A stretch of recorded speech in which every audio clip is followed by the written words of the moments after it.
নমস্কার বন্ধুরা, ঝিনুক ব্লগে স্বাগত।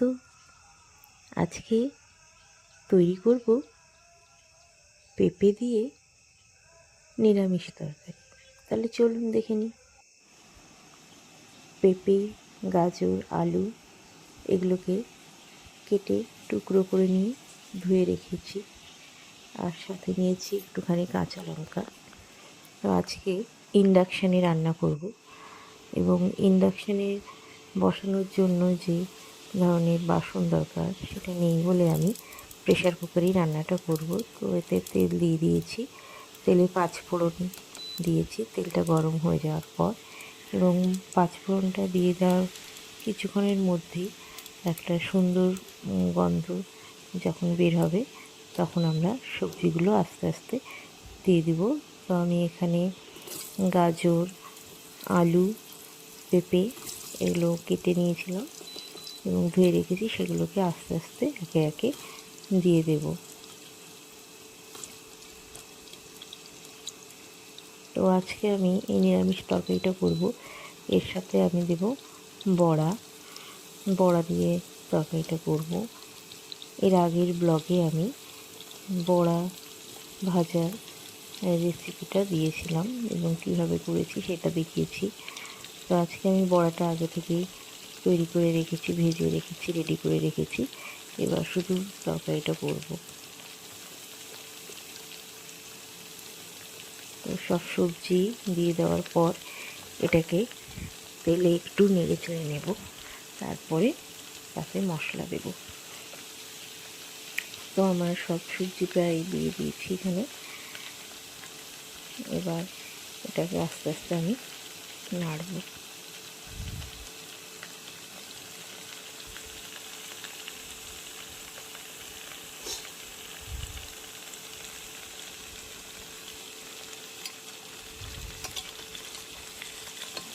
তেলের সাথে এটা ভালো করে মিশিয়ে নেব, একটু হালকা ভাজা ভাজা করে নেব এবং তারপরে মশলাগুলো দিয়ে কষিয়ে নেব। প্রেশার কুকারের এই নিচের অংশটা আর কি, যেটা পাটির মতো, সেটা যেহেতু এটাতে একটু জায়গাটা কম, সেই জন্য একটু নাড়তে অসুবিধা হচ্ছে। তো যাই হোক, এটাকে চালিয়ে নেওয়া যাবে। এখন আর কি উপায়, চটজলদি হাতের কাছে এটাই আমার রয়েছে। আর একটা কড়াই রয়েছে, কিন্তু সেটা বেশ বড়, সেজন্য আমি এটাকেই বেছে নিয়েছি। এর মধ্যে এবার একটু লবণ আর ধনে গুঁড়োটা বেশি, আর জিরে গুঁড়ো দেবো একটু কম, ধনের থেকে কম, আর দেবো হলুদ।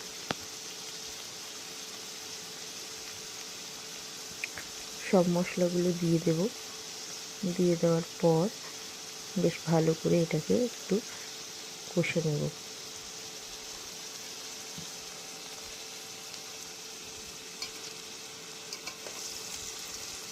মশলা সব দিয়ে দিয়েছি, এবার ভালো করে কষে নেওয়ার পালা।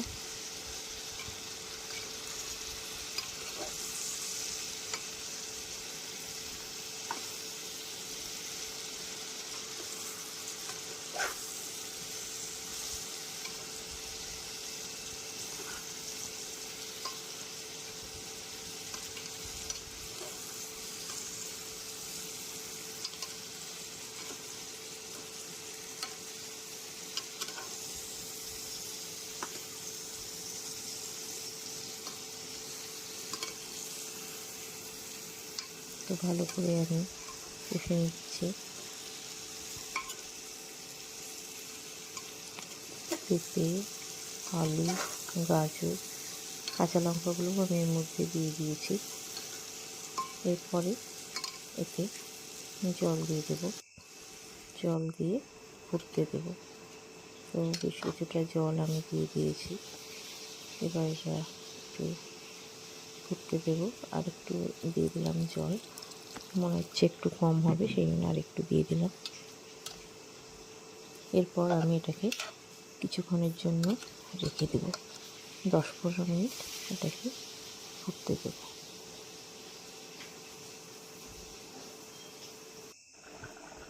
আর আগে থেকে ভেজে রাখা বড়াগুলো রেডি করে রেখেছি। এই যে দেখুন 10-15 মিনিট পর ফুটে উঠেছে এবং সিদ্ধ হয়ে গেছে। একটু জল জল থাকা মানে ঝোল ঝোল থাকা অবস্থাতেই বড়াগুলোকে দিয়ে দিতে হবে, তাহলে বড়াটার মধ্যে রস ঢুকবে এবং বড়াগুলো বেশ ফুলে যাবে এবং ভেতরটা আরও সফট হয়ে যাবে, মানে খেতে খুব ভালো লাগবে। বড়াগুলো দিয়ে ভালো করে নেড়ে চেড়ে আরও মিনিট এই 2-3 একটু বসিয়ে রাখলেই হয়ে যাবে, তৈরি হয়ে যাবে পেঁপে দিয়ে ডাল বড়ার তরকারি। গরম ভাতে এটি খেতে খুবই ভালো লাগে। তো আপনারা প্রত্যেকে বাড়িতে এটা বানিয়ে দেখবেন। আজকের ব্লগ এখানেই শেষ করলাম।